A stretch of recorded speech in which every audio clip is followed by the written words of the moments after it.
करने की बात उस संत नहीं कर सकता। अब उसे किन भाषा में किस परिस्थितियों में उन्होंने बोला है, उसको तोड़ मरोड़ करके कैसे उसको प्रस्तुत किया जाता है, अब इस बारे में तो उस समय के बोलने वाले बता सकते हैं, वो बता सकते हैं। क्योंकि आज इलेक्ट्रॉनिक मीडिया इस कदर आगे बढ़ गई है कि किसी के भी वीडियो को, किसी के भी बात को चाहे जैसे भी कट करके दिखाया जा सकता है। कर रहे हैं अपनी बातों को। धर्म की रक्षा के कारण ही बाली का भी वध होता है, धर्म की रक्षा के कारण ही सहस्त्रबाहु का भी वध होता है। धर्म की रक्षा के लिए चाणक्य ने चंद्रगुप्त को तैयार किया था और ऐसे चंद्रगुप्त के वंशज में पैदा हुआ स्वामी प्रसाद मौर्य अगर बोलता है कुछ उल्टा सीधा तो निश्चित तौर पर गणानंद की तरह उसका हक होना ही चाहिए, इसमें भी दो राय नहीं है।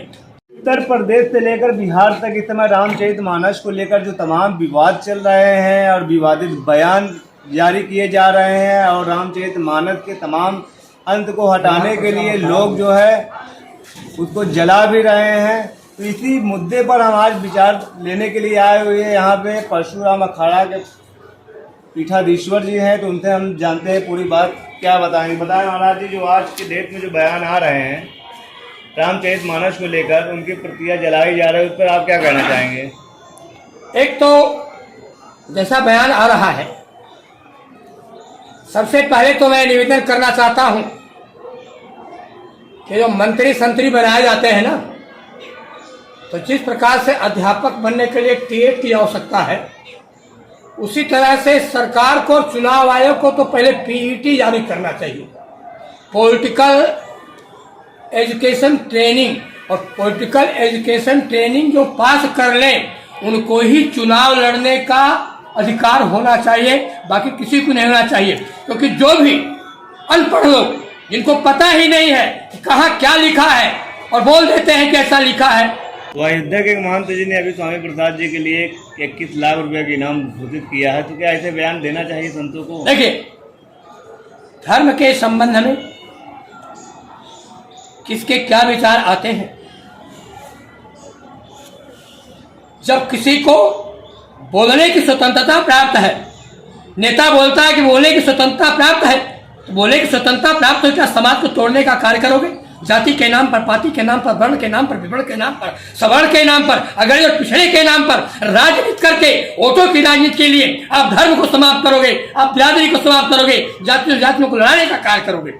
मैं तो चाहता हूं सबसे पहले तो इस भारत देश से आरक्षण को बिल्कुल समाप्त कर देना चाहिए। जिसकी जितनी भागीदार दमदारी उतनी उसकी भागीदारी। आरक्षण नहीं रहेगा, कल को भारत सफल हो जाएगा। जैसे पुरानी नोटों को, 500,000 नोटों को बंद कर दिया गया, नई नोटें आ गई, घर के परिवार के विवाद खत्म हो गए, उसी तरह से आरक्षण को समाप्त करना चाहिए और अति शीघ्र समाप्त कर देना चाहिए। इस नगर निगम के चुनाव के समय से ही समाप्त कर देना चाहिए। सुप्रीम कोर्ट को भी चाहिए जो फैसला उसने भी पेंडिंग में रखा है सीधे बता दे अनारक्षित चुनाव। और जिस दिन भारत में अनारक्षित चुनाव होगा उस दिन यहाँ पर किसी का भी फर्जी वक्तव्य, चाहे वह किसी का गर्दन काटने का हो, चाहे किसी को बदनाम करने का हो, संत महात्मा को बदनाम करने की साजिश चल रही है। कोई संत किसी की हत्या करने की बात नहीं करता, और वो मान लो अगर कभी निकल भी गया ऐसा विषय, तो भगवान राम ने तो सीधे कहा, कृष्ण ने सीधे कहा कि धर्म की अहिंसा परमो धर्म, धर्म अहिंसा परमो धर्म।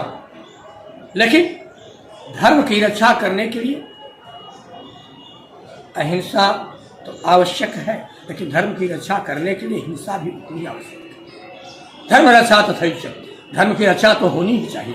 इस धरती पर जो हम धर्म की बात आती है, धर्म की बात के कारण ही रावण जैसे विद्वान का भी वध होता है, धर्म की रक्षा के कारण ही बाली का भी वध होता है, धर्म की रक्षा के कारण ही सहस्त्रबाहु का भी वध होता है। धर्म की रक्षा के लिए चाणक्य ने चंद्रगुप्त को तैयार किया था और ऐसे चंद्रगुप्त के वंशज में पैदा हुआ स्वामी प्रसाद मौर्य अगर बोलता है कुछ उल्टा सीधा तो निश्चित तौर पर गणानंद की तरह उसका हक होना ही चाहिए, इसमें भी दो राय नहीं है। मैं चंद्रगुप्त के वंशजों से भी आग्रह करता हूँ, ये चंद्रगुप्त के वंशजों, धर्म विरोधी ऐसे उस वंश में पैदा हुआ व्यक्ति का गणानंद की तरह से तिरस्कार कर दो। रही बात, कोई संत का किसी गर्दन काटने की बात करता है, तो गर्दन काटने की बात उस संत नहीं कर सकता। अब उसे किन भाषा में किस परिस्थितियों में उन्होंने बोला है, उसको तोड़ मरोड़ करके कैसे उसको प्रस्तुत किया जाता है, अब इस बारे में तो उस समय के बोलने वाले बता सकते हैं, वो बता सकते हैं। क्योंकि आज इलेक्ट्रॉनिक मीडिया इस कदर आगे बढ़ गई है कि किसी के भी वीडियो को, किसी के भी बात को चाहे जैसे भी कट करके दिखाया जा सकता स्वीकार है। कर रहे हैं अपनी बातों को। और अगर वो स्वीकार करते हैं तो निश्चित तौर पर सरकार को चाहिए कि अगर वो स्वीकार करते हैं कि ऐसा हमने कहा है तो सरकार को यह भी स्वीकार करना चाहिए। ऐसे बदतमीज लोग जो धर्म के बारे में बोलते हैं उन पर क्या अंकुश लगाएंगे, उन पर भी अंकुश लगाना चाहिए। आप